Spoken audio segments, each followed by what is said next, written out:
AGE Pontevedra fixo hoxe balance do pasado ano e expuso as iniciativas previstas para o 2019, no que celebra o seu 30 aniversario.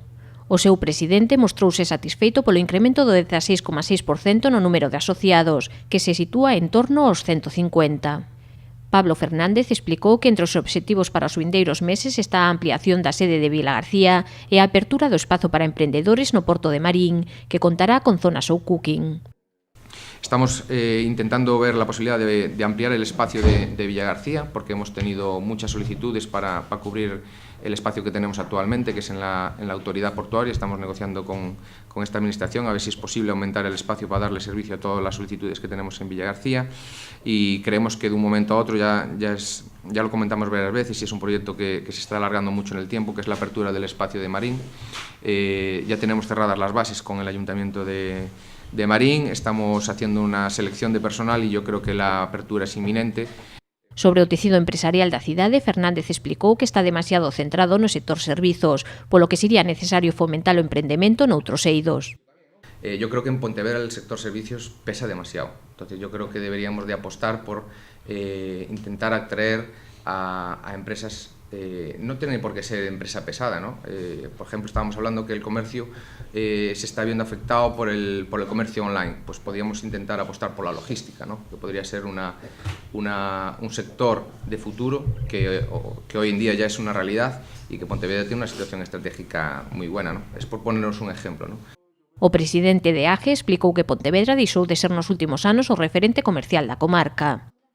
Entonces yo creo que Pontevedra tiene que intentar recuperar a nivel comercial, ser referente para el resto de la comarca. Yo tengo familia en Caldas, por ejemplo. Mi familia de Caldas antes venía a comprar a Pontevedra, ahora no viene. Ahora o va a Villagarcía o va directamente a Vigo. Entonces hay que crear a lo mejor políticas de atracción a esa gente. Yo no sé si a través del transporte urbano, o poner lanzaderas desde los parkings disuasorios, o hacer algún tipo de medida que le compense a esa gente venir, ¿no?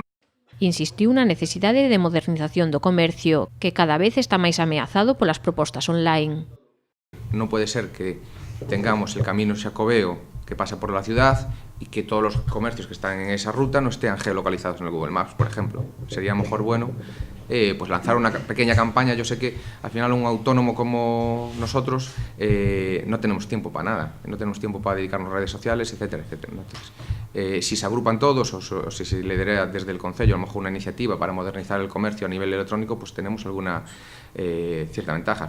En canto ás posibilidades para a creación de novas empresas, anotou que sería interesante estudar a supresión de peaxe para acceder ao polígono de Barromeis. Uno de nuestros principales polígonos industriales es el de Barromeis. ¿Cuánto vale ir a un empresario a Barromeis? ¿Cuánto le valdría, por ejemplo, a Freud, que se va a instalar en Barromeis, incrementar los transportes diarios de toda su logística, en vez de ir a Lourizán o a Lourido, ir a Barromeis?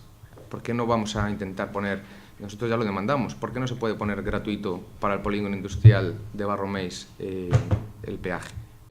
En canto ás actividades de asesoramento e networking, continuarán a favorecer a conexión entre empresarios sénior e emprendedores e pretenden aumentar a oferta formativa, que se inaugura o vindeiro xoves ás 7:30 cunha xornada sobre subvencións para PEMES.